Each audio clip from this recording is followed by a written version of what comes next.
Let's dive into Max and Rex's training so that we can stay consistent at home. So whenever they're offering behaviors that we want to keep on seeing, that could be being polite or following our commands, anything like that, we want to make sure that we're following through with praise, petting, or treats. That way we can encourage those behaviors and we'll see them more often. And then if they're ever offering rude behaviors, that could be jumping on someone or breaking our commands, we want to make sure that we're following through with our training equipment. That way we can break those habits and we'll see less of that in the future. So this right here is their prong collar. They've both been on a prong collar and been doing great. So how you take it on and off is you'll secure one of those links, and then the one next to it you'll wiggle up. You'll see those two loops. Squeeze them and then wiggle them through. To put it back, you'll see those two loops right there and then the two prongs. You'll line them up, gently squeeze, and slide them back through like that. And then how this works is if they're offering that unwanted behavior, it could be jumping on someone, breaking out of a sit, or pulling on that leash, what you're going to do is you're going to mark that incorrect behavior by saying no, and then follow through with a pop of that prong collar. So no, pop, and then continuing on that command. This right here is one of their remote collars. So how you turn it on and off is you'll see those little red dots, one right there, and then one on the remote. You'll touch those two together, and then once the collar flashes green, that means the collar's on. To turn on the remote, you'll see that L button on the back right there. You'll press and hold until that screen lights up blue and it'll display their working levels. This works pretty similar to the prong collar, so if they're offering that unwanted behavior, just like you would with the prong collar, you'll mark that incorrect behavior by saying no and then pressing that S button. Max is going to be that black S button and Rex is that red S button. So depending on which button you press, it'll go to their respective collars. So once again, no, button, and then continuing on that command. Depending on the situation, you might use one of these, you might use both. It also just depends on that situation and what is going on at that moment. If you have that leash on, you can always use that prong collar. Even if you have the prong collar on, you're also welcome to use the remote collar, whatever's easiest for you to communicate with your dogs. And then let's dive into some of their commands. Alrighty, so first we have our heel command. Heel is that nice loose leash walking position on our left or right hand side. We'll have Rex on our left hand side and Max on our right hand side. And then whenever they're in that position, we want to make sure that we're reinforcing it with praise, petting, or treats. That way we can see them there more often. And then if they're being funky, bouncing in front of us, to the side, or messing with our hands, we want to make sure that we're communicating with our training equipment. That way we can discourage those behaviors and we'll see them less often. And then whenever they're not in that heel command, we'll have them in their break. So break just means that instead of them following us around, we're following them around. That's the command that we'll use whenever we're letting them out of a command. So that could go for sit, down, place, anything like that. Whenever they're done with that command, we'll tell them break, and then they're good to do as they please. However, we still don't want them offering any rude behaviors. So if they're going up to someone and jumping or doing something that they're not supposed to, we still need to reinforce that and tell them no, following through with our training equipment. Next, we have our sit. So sit has an implied stay. So as soon as we tell them to sit, they're not allowed to get up until we tell them break. So that could be for door manners or greeting people. We tell them to sit, and if they get up when we open the door or greet that person, we will tell them to sit and get them back in that position using our training equipment and trying again until they get it right. Down also has that implied stay. So once we tell them down, they have to stay in that position until we tell them break. So that could be if you're having them in a down while you're checking out at the store or looking something down an aisle. We'll have them in that down, but if they get up, we have to go back to them and then get them back in that down, try again until they get it right. For all of our stay commands, we want to make sure that we're going all the way back to them before we release them from that command. That way they're not learning that they can release themselves while you're all the way across the room. Just gives them more of a sticky stay. Next, we have our place command. So place is a boundary stay. As long as all 4 feet are on that place bed, they are all good to go. However, they're not allowed to bark, whine, or anything like that. They have to stay nice, calm, and collected on that place bed. If they do get off for whatever reason, we'll just make sure that we grab them, put them back on that place bed using our training equipment. When you introduce it at home, definitely introduce it with a leash on. That way you have a more effective way to communicate with them. And then next, we have recall, or come when called. So when practicing this one, definitely introduce it with a super long leash, and then letting them get distracted. So you can use a toy, person, treats, anything like that. Anything you need to do to build some distance between you two. And then once they're nice and far away, calling them back to you by saying, come, nice, firm, and loud. And then once they're all the way back to you in that sit position or a down, we'll reward them. We want to make sure that we're rewarding them every single time they come back to us. That way we can build up that positive reward history, and they'll want to come back to us more often.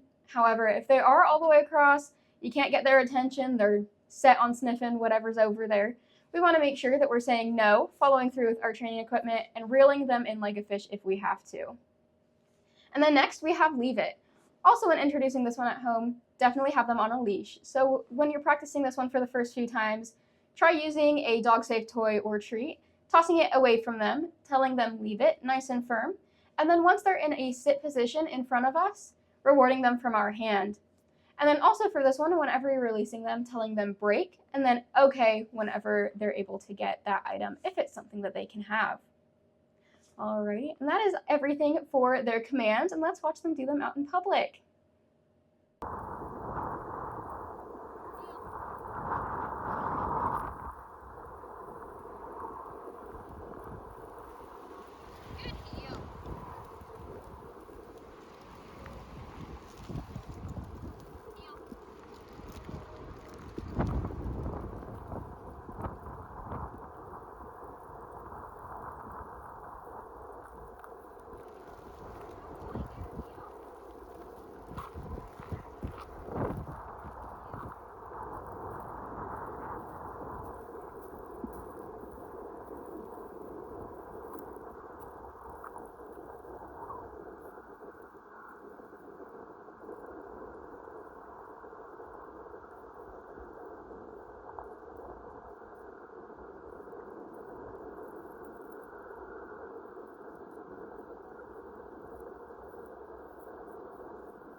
Let's go over some of the other features of the remote collars. So, to turn on the remote itself, that L button on the back, you'll press and hold until that screen lights up. And then to turn on the collar itself, those two red dots, one on the remote, one on the collar, you'll touch those two together until the collar lights up green, and that means it is on. Both collars work the same way to turn on and off. And then on the remote, you'll see that T button, that means vibrate. So whenever you click it, you'll see those two little symbols pop up on that screen. The black S button is going to be max, and the red S button is going to be rex. So to work the vibrate feature, what you'll do is you'll press that vibrate button, and then for max, you'll press the black, and then for rex, you'll press the red, and it'll vibrate their colors respectively. And then I usually use this feature for if I can't remember if I turned on the collar or if I don't know if it's dead or not. But it's a great feature to use and know about. And then to turn off the vibrate setting, you'll just click that button again. It'll go back to that blue screen. And then on the side right here, once again, that black S button is going to be max. That red S button is going to be rex. So if we need to communicate with them through the remote collars, what we'll do is we'll press that button depending on who we're trying to communicate with. So if we're communicating with Max, what we'll do is mark that incorrect behavior by saying no and then pressing that black S button, and that'll communicate with him through his collar. Same thing for Rex, mark that behavior by saying no and then that red S button for his collar. On the back right here, you'll see that L button. That also is the power button, but also the flashlight feature. So if you press it once, it'll make their collars flash with that flashing light. And then if you press it again, it'll have that solid light. A third time will turn it off. Next to it, you'll see that M/C button, and that's just one of the settings for the collars. So when you press and hold it and it's on the M setting versus the C, M just stands for momentary, C is for continuous. So for momentary, it just sends one little signal and that's all. For continuous, no matter how long you hold that button down, it will send that signal. So it could be 5 seconds, 10 seconds. Now that they're further in their training, we suggest having it on momentary. That way we're just sending them one little signal and that is all. Alrighty, and then if you need to change their levels, which right now we have Max at level 21 and Rex on level 23, depending on the situation, you might need to change their levels, adjust as needed. To change them, you'll press and hold that knob at the top until it blinks, and then you can twist it to adjust those levels, and then press again to lock it into place. Once again, that could just be to match with their adrenaline, or if you find that they're not responding to the levels that we have them set out right now, in the future, you can always change it. Alrighty, and then that is everything for the remote collars. It does have a 2-year warranty, so if you have any issues with them, definitely contact the manufacturer. And here you'll also see the charge cord. There's a charge cord for each of the collars and the remote. For the collars, that port is going to be right between those two prongs, and for the remote, it's going to be on the back right there. It is also waterproof, so if you're playing in any water, if they happen to get wet, totally fine. I would just recommend that if they're staying wet for a longer period of time, rotating where the contact point is on that collar just so it's not irritating them at all. Other than that, have fun and stay consistent.